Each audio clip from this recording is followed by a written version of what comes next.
વિદ્યાર્થીઓ, શ્રેષ્ઠ વિદ્યાલયના ઓનલાઈન ક્લાસરૂમમાં તમારું સ્વાગત છે. આજે આપણે ધોરણ 3માં વિષય ગણિત સમજવાના છીએ.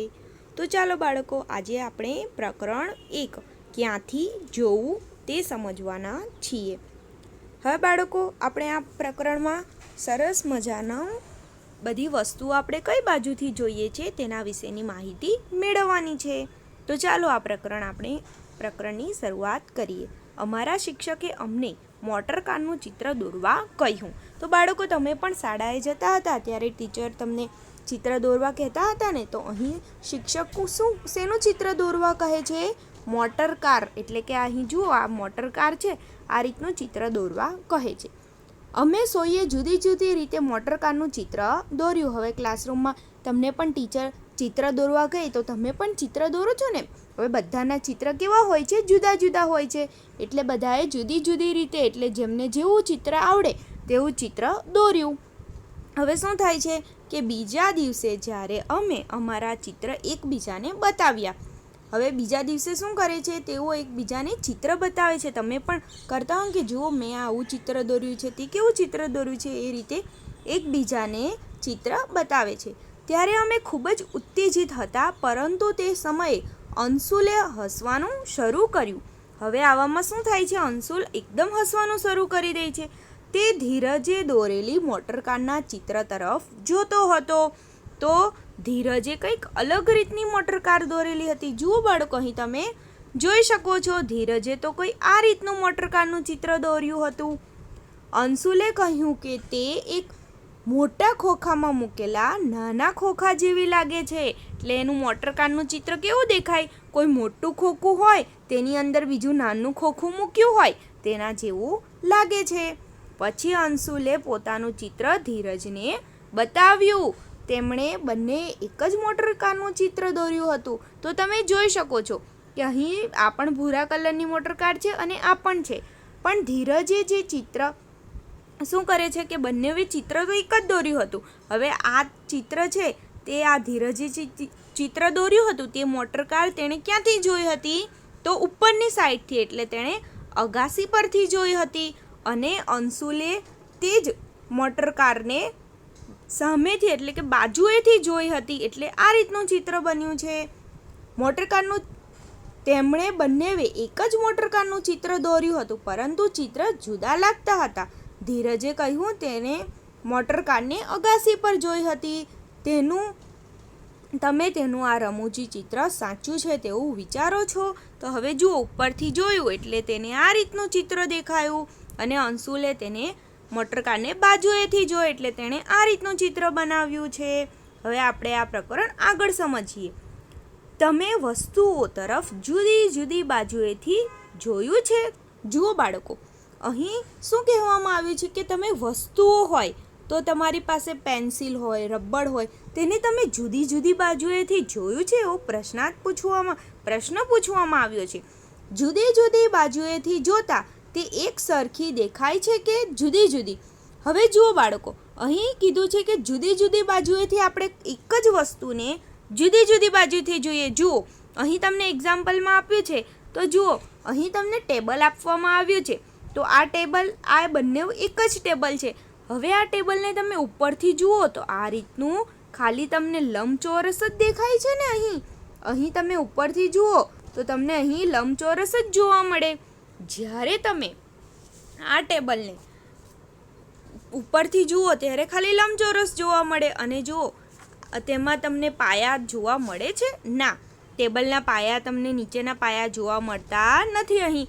પણ જો તમે આ જ ટેબલને સામેથી જુઓ તો તમને કેવી જોવા મળે છે? આ રીતના તેમાં પાયા પણ જોવા મળે છે. સામેથી ને બાજુએથી જુઓ તો તમને આ રીતે જોવા મળી જાય છે. એટલે તમે વસ્તુ તો એક જ થયું. કયું વસ્તુ છે? ટેબલ.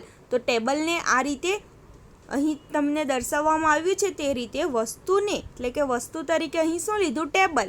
તો ટેબલને બાજુએથી જોતા તે એક સરખી દેખાય કે જુદી જુદી? અલગ અલગ દેખાય ને? હા, અહીં આપણે જોઈ ગયા, ઉપરથી દેખાય તો આવી લંબચોરસ છે, અને સામેથી ને બાજુથી જોઈએ તો તેના પાયા પણ આપણને જોવા મળે છે. એટલે કે આ જ રીતે અહીં સમજાવવામાં આવ્યું છે કે જુદી જુદી બાજુએથી જોતા તે એક સરખી દેખાતી નથી. અહીં દોરેલા ચિત્ર તરફ જુઓ. બાજુથી જોતા ટેબલ કેવું દેખાય છે? હવે જુઓ, આ બાજુથી આપણે જોયું તો ટેબલ કંઈક આ પ્રકારનું દેખાય છે. તેના પાયા તમે જોઈ શકો છો. અને ઉપરથી જો દેખાય છે તેવું ચિત્ર કયું છે? હવે ઉપરથી દેખાય તો આ ટેબલ ઉપરથી દેખાયતું ચિત્ર છે, એટલે ઉપરવાળું ચિત્ર આ છે. નીચેવાળું, હવે નીચે તમને કેટલાક ચિત્ર આપવામાં આવ્યું છે કે નીચે કેટલાક ચિત્ર દોરેલા છે. જો આ વસ્તુઓ ઉપરથી જોવામાં આવે તો કેવી દેખાશે તેની કલ્પના કરો. તો જુઓ બાળકો, અહીં જે વસ્તુ છે તે ઉપરથી જોવામાં આવે, તમે ઉપરથી જુઓ તો કેવા પ્રકારની દેખાય તે તમારે સમજવાનું છે. તો હવે જુઓ, આ કુકરનું ચિત્ર છે. જો ઉપરથી જોવા મળે તો તમે આ રીતનું કંઈક જોઈ શકો. ને આ બાળકો, તમે ઘરે પણ તમારા ઘરે કુકર હશે તેને તમે આ રીતે બાજુએથી જોતા તમને આ રીતનું દેખાશે, પણ તેને તમે ઉપરથી નજર કરશો તો કંઈક આ રીતનું જોવા મળશે. ત્યારબાદ આ ચપ્પલનું ચિત્ર છે. ચપ્પલ પણ તમે બાજુએથી જુઓ તો આ રીતની દેખાશે, ને તેને ઉપરથી જુઓ તો કંઈક આ રીતનું દેખાશે. હવે આ એક ફળ જેવું છે, તો તેને બાજુએથી આપેલ છે, ઉપરથી તો આ પ્રકારનું સ્ટાર જેવું દેખાય છે. હવે આ શું છે? આ કબાટ જેવું નાનું આપેલું છે, તો એ તમને સામેથી આપવામાં આવ્યું છે. આ ચિત્ર સામેથી જોતા આ રીતનું દેખાય છે. અહીં જે આપ્યું છે તે ચિત્ર સામેથી જોતા દેખાય છે, ને અહીં લંબચોરસ આપ્યું છે તે ઉપરથી જુઓ તો આ પ્રકારનું ચિત્ર જોવા મળે છે. હવે આપણે આગળ સમજીએ મહાવરાનો સમય. તો હવે આપણે મહાવરાનો સમય આવી ગયો છે કે એક બિલાડી વર્ગખંડમાં ડોક્યું કરે છે. જુઓ, તમે અહીં ચિત્રમાં જોઈ શકો છો. શિક્ષક ક્યાં છે તે શોધવામાં તમે તેની મદદ કરશો. તો ચાલો બાળકો, તમારે જાતે શોધવાનું છે કે આ ચિત્રમાં શિક્ષક ક્યાં છે. શોધ્યું બાળકો? હા, આ છે શિક્ષક. હવે આપણે આગળ સમજીએ. અહીં કેટલાક ચિત્ર આપેલા છે. વસ્તુઓને આ સ્થિતિમાં જોવા માટે તમારે ક્યાંથી જોવાનું છે તે કહો. હવે આ સ્થિતિમાં તમારે જોવું હોય વસ્તુને તો તમારે કઈ બાજુથી નજર કરવી પડે તે નીચે જે તમને આપેલ છે ત્યાં તમારે લખવાનું છે. તો ચાલો આપણે સમજીએ. હવે આ તમને સીડી આપી છે, તો આ રીતની તમારે સીડી જોવી હોય તો તમારે ક્યાંથી નજર કરવી પડે? બાજુએથી. એટલે અહીં આ ચિત્ર આપણે બાજુએથી જોવું પડે. હવે આ પણ તમને સીડી જ આપી છે, પણ જુઓ, અહીં તમને દાદર સીધા જ દેખાય છે, એટલે અહીં તમારે સામેથી જોવું પડશે. એટલે અહીં સામેથી આપણે લખીશું, બાજુએથી અને સામેથી. હવે જુઓ, હવે શું છે? શાનું ચિત્ર આપ્યું છે? ટેબલ. તો આ ટેબલને આપણે ઉપરથી જોઈએ તો આ રીતનું ચિત્ર દેખાશે, એટલે અહીં લખવાનું તમારે ઉપરથી. નોટબુકમાં પણ ખાસ બાળકો, તમારે પાઠ્યપુસ્તક ના હોય તમારી પાસે તો તમારે આ વિડીયોને આધારે તમને જે રીતે ફાવે તે રીતે ચિત્ર બનાવો, અથવા તેનું નીચે અહીં નામ લખ્યું છે તે રીતનું નામ લખીને તમારે ચિત્ર બનાવશો તો વધારે સારું. ને પછી નીચે લખવાનું કઈ બાજુથી જોવામાં આવે છે તે રીતે. ત્યારબાદ શું આપ્યું છે? ત્યારબાદ તમને ખુરશીનું ચિત્ર આપ્યું છે. હવે આ રીતની ખુરશી છે, તો આપણે બાજુએથી જોઈએ તો આપણને દેખાશે, એટલે અહીં આવશે બાજુએથી. હવે બોલો, તો આ પેન્સિલનું ચિત્ર આ તો તમને આવડી જ ગયું હશે. આ રીતનું ચિત્ર ક્યારે દેખાય પેન્સિલનું? તમે ક્યાંથી જુઓ? બોલો તો. હા, તમે ઉપરથી જોશો ત્યારે જ તમને આ રીતનું ચિત્ર દેખાશે. ત્યારબાદ બસ. હવે જુઓ, આ બસનું ચિત્ર છે, તો બસ આ રીતની બસ તમને ક્યારે જોવા મળશે? બાજુએથી.